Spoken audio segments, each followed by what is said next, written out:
Admiral James Walker stood at the bridge of the EFS Retribution, his weathered face illuminated by the tactical displays. The rescue convoy was moving through the Orion sector, carrying 10,000 human refugees from the fallen colony of New Eden.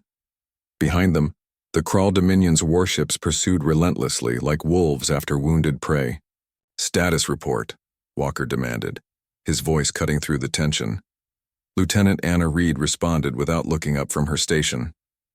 "Convoy ships maintaining formation, Admiral. Krull pursuit fleet closing. Estimated intercept in 14 hours. Walker nodded grimly. 14 hours. Not enough time to reach the jump point that would take them to safety in Earth-controlled space.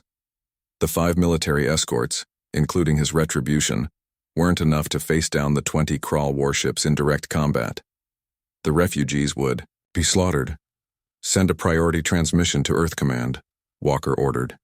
"Tell them we need immediate reinforcement." Hours passed with agonizing slowness. The reply, when it finally came, was not what Walker had hoped for. "Admiral," Reed called out, "message from Earth Command."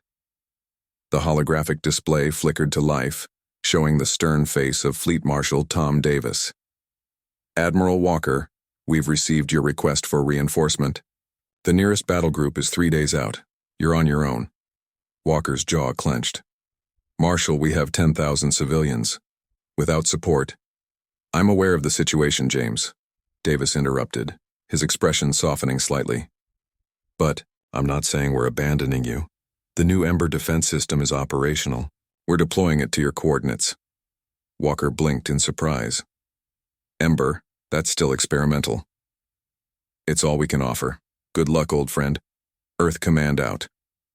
As the transmission ended, the bridge fell silent. Ember, the emergency, mass battlefield engagement response system, was a radical new weapons platform that had never been field tested. "Sir?"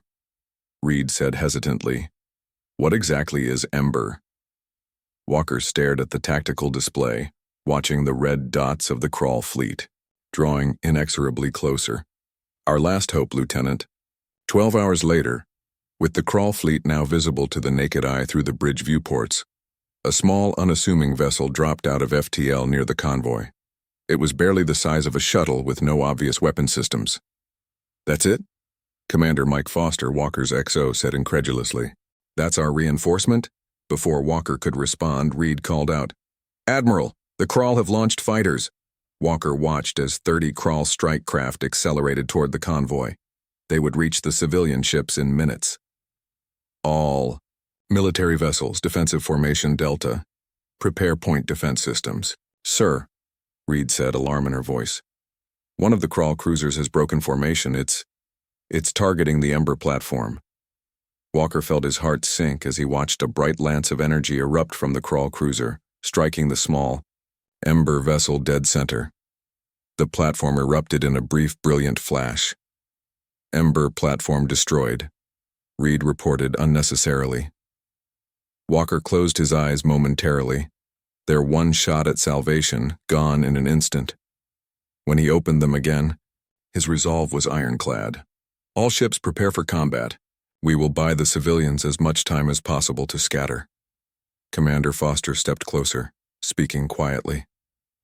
"Sir, against these odds—" "I know the odds, Mike," Walker said grimly. "But sometimes all that matters is how you face them." On the tactical display, the Krull fighters closed in for the kill. And then something unexpected happened.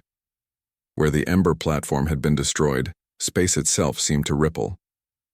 The ripple expanded outward from the destroyed Ember platform, a distortion in the fabric of space-time that caused the sensors on every ship to momentarily glitch. Walker leaned forward, eyes narrowed. "What am I looking at, Lieutenant?" he demanded. Reed's fingers flew across her console. "Unknown, sir. Energy readings are off the charts, but they don't match any known weapon signature." The ripple continued expanding until it engulfed the approaching Krull fighters. To the astonishment of everyone on the bridge, the fighters simply stopped. Their engines still burned, but they made no forward progress, as if caught in invisible amber. "Sir," Foster breathed, I think I know what Ember is. Walker shot him a questioning look. It's not a weapon, Foster explained, awe in his voice. It's a generator. Those eggheads back home figured out how to manipulate gravitational fields.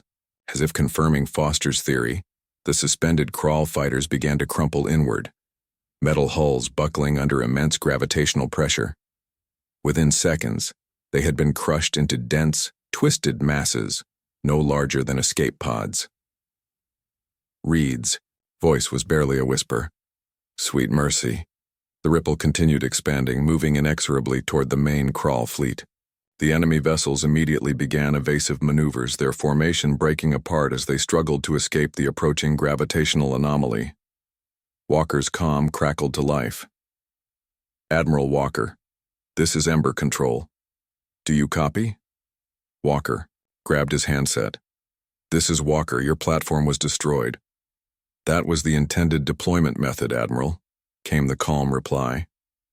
The destruction of the delivery vehicle released the Ember gravitational seeds.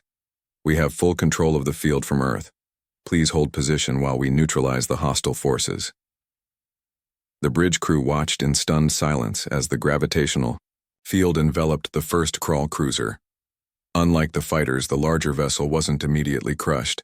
Instead, it seemed to stretch, its hull elongating like taffy being pulled apart. What we're seeing, the Ember controller explained through the comm, is spaghettification, the same effect that occurs near a black hole's event horizon. The gravitational gradient is so steep that the front of the ship experiences significantly stronger gravity than the rear. The crawl vessel's hull integrity failed catastrophically, the ship breaking apart into sections that were each compressed into dense spheres of metal and composite. My God, Foster muttered. We've weaponized a black hole.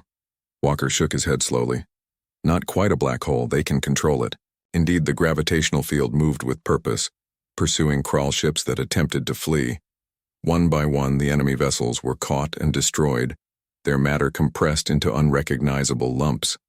The crawl command ship, a massive dreadnought, at the rear of their formation, launched a desperate salvo of missiles toward the convoy. Most were caught in the gravitational field, but 3 slipped through. Incoming, Reed shouted. Impact in 30 seconds. Walker opened his mouth to order evasive action, but before he could speak, the missiles suddenly reversed direction, accelerating back toward the crawl dreadnought. Ember Control has them, the calm voice explained. We can create localized gravitational wells to redirect projectiles. The missiles struck the crawl dreadnought, the explosions blossoming against its shields. The gravitational field reached the massive vessel moments later, and the dreadnought suffered the same fate as its smaller counterparts. In less than 20 minutes, the entire crawl pursuit fleet had been reduced to compressed debris floating in space. Ember Control to Admiral Walker, threat neutralized, field dissipating now. Walker found his voice at last. Acknowledged, Ember Control, and thank you. As the gravitational distortions faded, the bridge erupted in cheers. Walker allowed himself a small smile. Humanity had just changed the rules of interstellar warfare. News of the Ember system's devastating effectiveness spread through the galaxy with the speed of quantum communications. Within days, the Crawl Dominion's diplomatic vessels were en route to Earth, suddenly eager to discuss the terms of a ceasefire that had seemed impossible just a week earlier. Walker sat in his quarters aboard the Retribution, nursing a glass of whiskey as he watched the recorded footage of the battle for the 100th time. The Ember system had turned what should have been a massacre into a decisive victory without firing a single conventional shot. His door chimed, and Foster entered carrying a data pad. The latest intelligence report, sir, he said, placing it on Walker's desk. The Crawl are pulling back from all recently conquered human colonies. They're establishing a buffer zone. Walker nodded slowly. They're afraid. With good reason, Foster replied. The Ember system makes our conventional fleets obsolete, let alone theirs. Walker took another sip of whiskey. You know what bothers me, Mike? The ease of it. Thousands of Crawl warriors died, and we didn't lose a single ship, a single human life. Would you rather we had? Foster asked bluntly. Of course not, Walker snapped.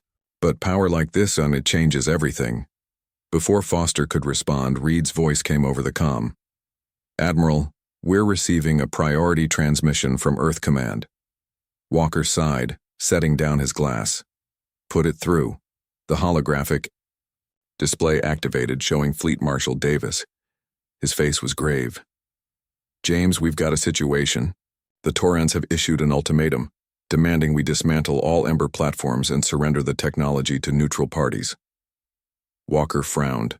The Tauran Concordat had been humanity's allies against the Crawl for decades. On what grounds? They're calling it an unconscionable weapon of mass destruction that violates interstellar conventions, Davis replied. But the real reason is obvious. They're terrified we might use it against them someday. Will we comply? Walker asked. Davis's laugh was short and bitter. The Security Council voted unanimously to reject their demands. We've spent the last century watching alien powers carve up human space, treating us like second-class citizens of the galaxy. Those days are over. Walker felt a chill run down his spine. Tom, if we push this too far... The Taurans have given us 48 hours to comply, Davis interrupted. After that, they're threatening military action. Foster whistled softly. They can't be serious. They saw what happened to the Crawl.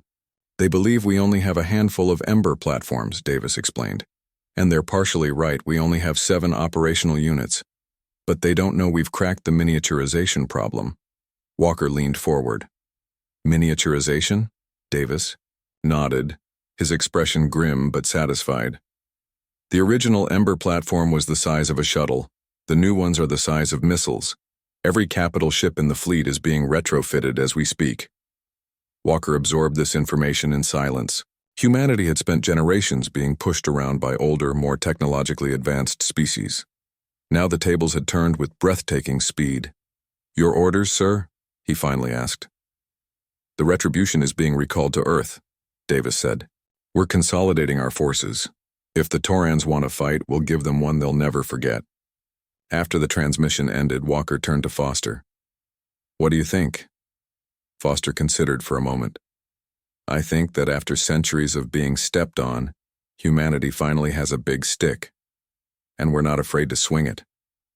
Walker nodded slowly, turning back to the footage of crushed Crawl ships. Let's hope we remember what it was like to be on the receiving end. But deep down, he wondered if power like this could ever be wielded responsibly, by humans or anyone else. The Taurans didn't wait 48 hours. 36 hours after issuing their ultimatum, a Tauran battle group of 15 warships dropped out of FTL near Earth's Lagrange defensive perimeter. Walker stood on the bridge of the Retribution, now part of Earth's home defense fleet. The tension was thick enough to cut with a knife as they watched the Tauran vessels approach. They're hailing us, Reed announced. Put them through, Walker ordered. The view screen displayed the face of Tauran Fleet Lord Garza, his scaled features set in an expression that even humans could recognize as determined. This is Fleet Lord Garza of the Tauran Concordat. I address the leadership of Earth. Your Ember weapon violates the Galactic Convention on Ethical Warfare. Surrender the technology immediately or face the consequences. Walker noticed that Garza's ships had stopped just outside the range where the Ember platforms could reach them, or at least where the Taurans thought the platforms could reach. Fleet Marshal Davis appeared on a split screen. This is Fleet Marshal Davis of Earth Command. The Ember defense system is a legitimate countermeasure developed after decades of aggression against human colonies. We will not surrender it. Garza's eyes narrowed. You were granted membership in the galactic community as junior partners, humans. You agreed to certain restrictions on your technological development. Restrictions that were never applied to the Crawl when they attacked us, Davis countered. Or to the Taurans when you annexed 3 human colony worlds during the Rigel dispute. Those worlds were contested, Garza began. Not anymore, Davis interrupted coldly. You have 1 hour to withdraw your forces from Earth space. After that, we will consider your presence an act of war. The transmission cut off. Walker turned to Foster. He's bluffing. The Taurans haven't fought a major war in 3 centuries. Foster nodded. They've relied on their technological edge and political alliances, but Ember changes the equation. Sir, Reed called out suddenly, the Tauran vessels are launching fighters. Walker watched as hundreds of small craft poured from the Tauran warships. They're testing our resolve, he muttered. Then, louder. All ships, defensive positions. Hold fire unless fired upon. The Tauran fighters formed up into attack wings and accelerated toward Earth's defensive perimeter. They halted just outside weapons range, hovering in an obvious show of force. Message from Earth Command, Reed announced. Ember platforms are armed and targeting solutions are locked. They're awaiting your confirmation. Walker hesitated. Using Ember against these fighters would kill hundreds of Tauran pilots in an instant. Hold Ember, he ordered. Let's not escalate unless... His words were cut short as the Tauran fighters suddenly launched a massive salvo of missiles toward Earth's orbital platforms. They fired, Reed shouted. Impact in 40 seconds. Walker's decision was immediate. Ember platforms engage! Almost instantly, space between the opposing forces distorted as multiple Ember fields activated simultaneously. The Tauran missiles were caught first, crushed into dense spheres of matter. The fighters tried to scatter, but they were too close to the expanding gravitational anomalies. One by one, they were caught and compressed. On the tactical display, Walker could see the Tauran warships beginning emergency FTL procedures.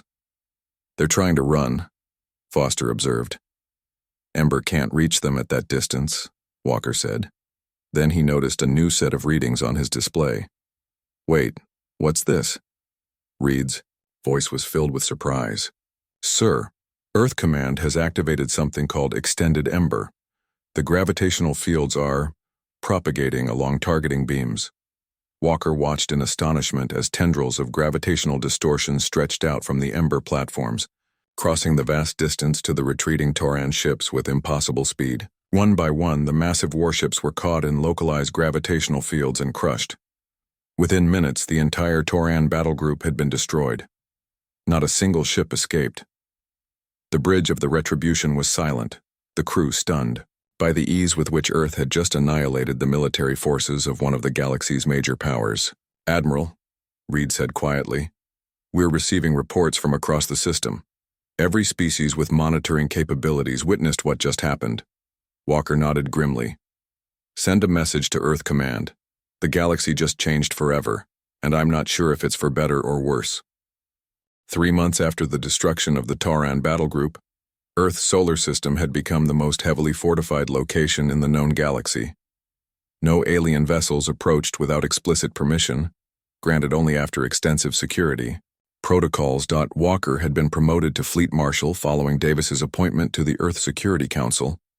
The Retribution, now his flagship, orbited Earth as the command vessel for humanity's rapidly expanding defense fleet.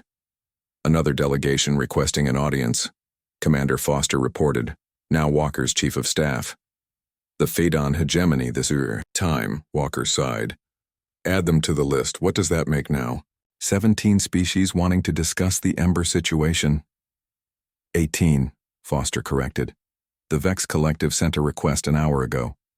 Walker nodded absently, his attention on the holographic display showing the current disposition of Earth's forces. Humanity had gone from a minor power to the most feared species in the galaxy practically overnight. Every ship in the fleet now carried Ember missiles, and colonial defense platforms were being upgraded with the technology across human space. Do you ever wonder if we've gone too far? Walker asked quietly. Foster looked up, surprised by the question. Sir, the Kraul attacked our colony. We defended ourselves, Walker elaborated. But since then, we've destroyed a Tauran battle group, reclaimed disputed territories without negotiation, and now we're dictating terms to species that have been spacefaring for thousands of years longer than we have. Before Foster could respond, Lieutenant Reed, now Captain Reed, entered the ready room.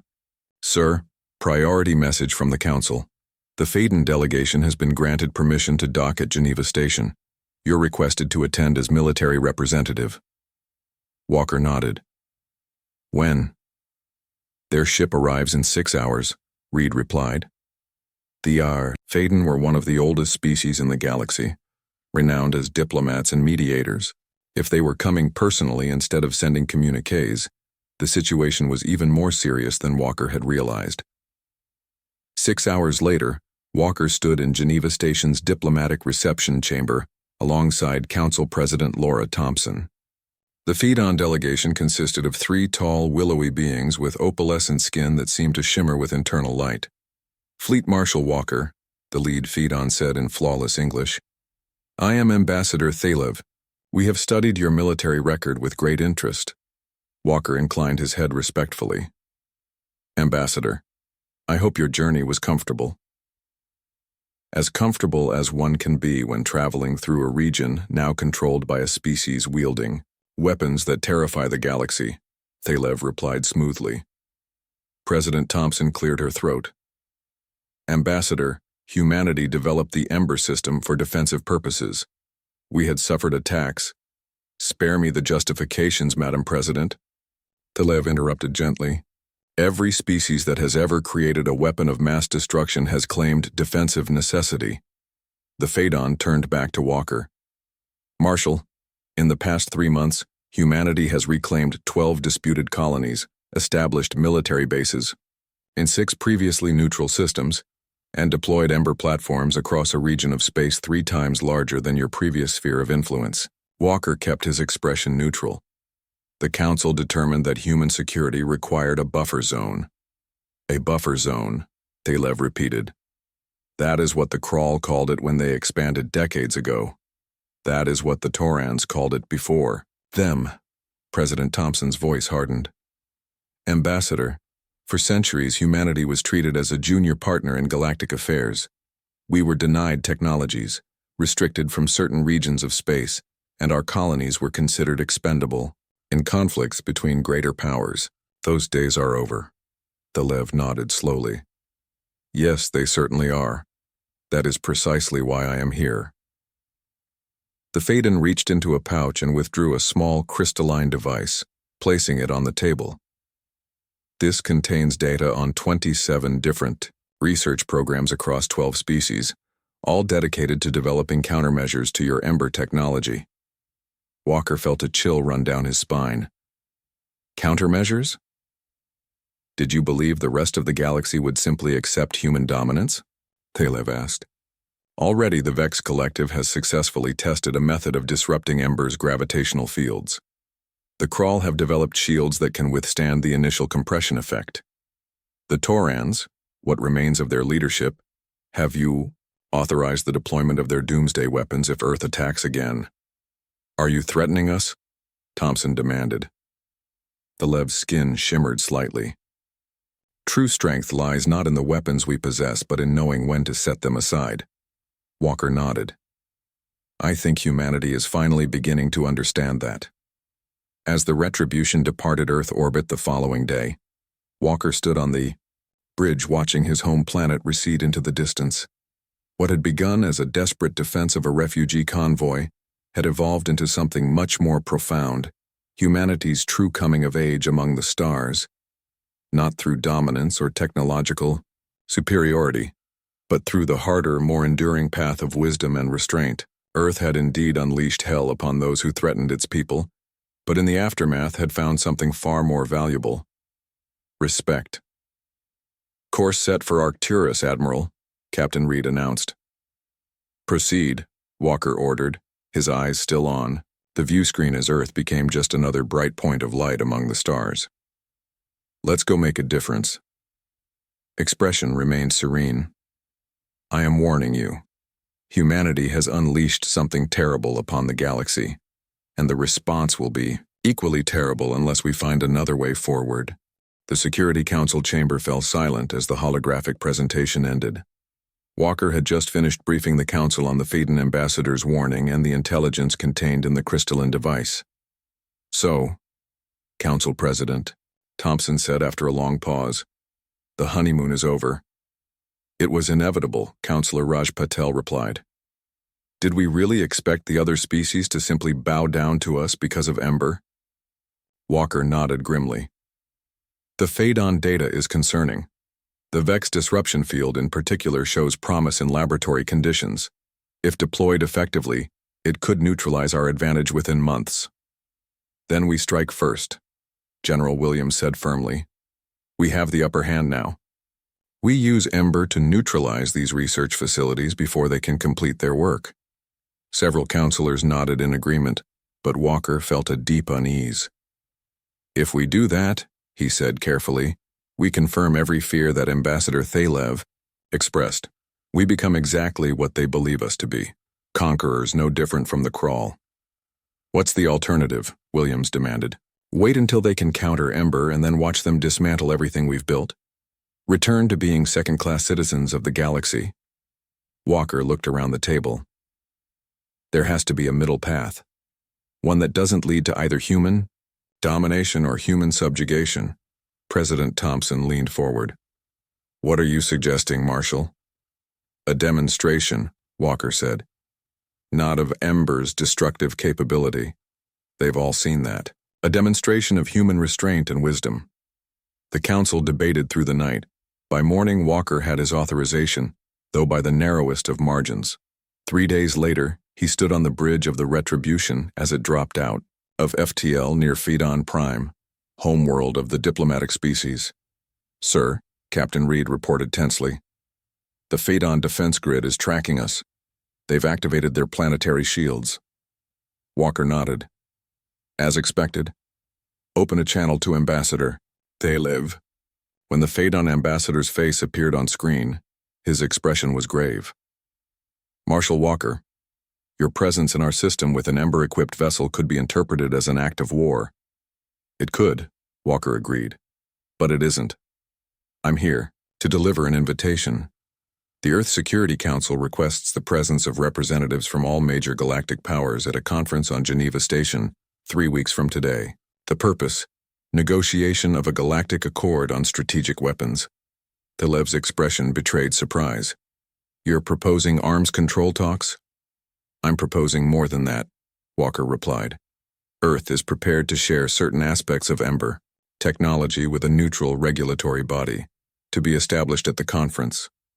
In return, we ask for similar concessions regarding the countermeasures being developed. Sharing Ember? Thalev sounded incredulous. Your council agreed to this? By a narrow margin, Walker admitted. But those of us who've seen war firsthand understand that an arms race benefits no one, not even the current leader. The ambassador studied Walker's face for a long moment. I will convey your invitation, but many will view this as a trick. Then, I offer a gesture of good faith, Walker said. He nodded to Reed, who pressed a sequence on her console. On the tactical display, one of the 6 Ember missiles aboard the Retribution detached from its mount and floated away from the ship. What are you doing? Thalev asked sharply.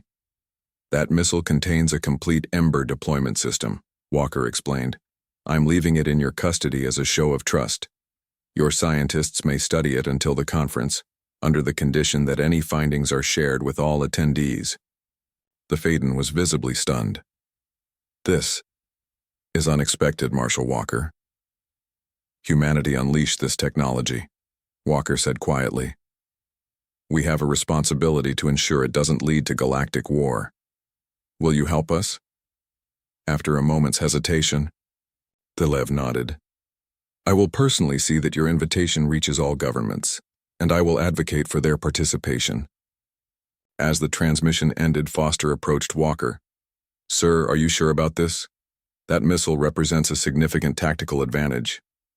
Walker gazed at the view screen, where the Ember missile now drifted toward a Phaedon retrieval vessel. The greatest tactical advantage, Mike, is avoiding a war you can't win. And no one would win the war that's coming if we stay on our current path. Some on the council might call this treason, Foster warned. Walker shook his head. No, it's the reason I put on this uniform in the first place, to protect humanity. Sometimes that means knowing when not to fire. The Geneva Accords on Strategic Weapons were signed exactly 1 year after the Crawl attack on the refugee convoy. Representatives from 26 spacefaring species, including all major powers, affixed their signatures or genetic markers to the document in a ceremony broadcast across the galaxy. Walker stood at the back of the Grand Hall, watching as Earth's President Thompson completed her remarks. This agreement marks not the end of Ember technology, but the beginning of its transformation from a weapon of war to a tool for peace, she said.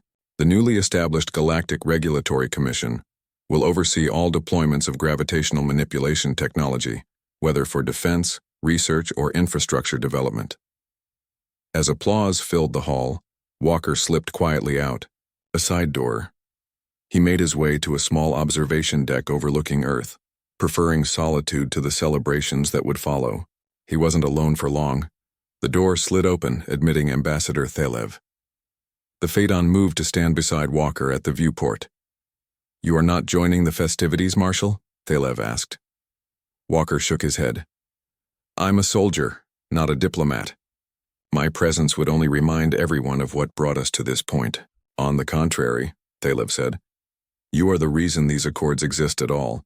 Your decision to share Ember rather than use it to dominate changed everything." Walker turned to face the ambassador. "It wasn't altruism.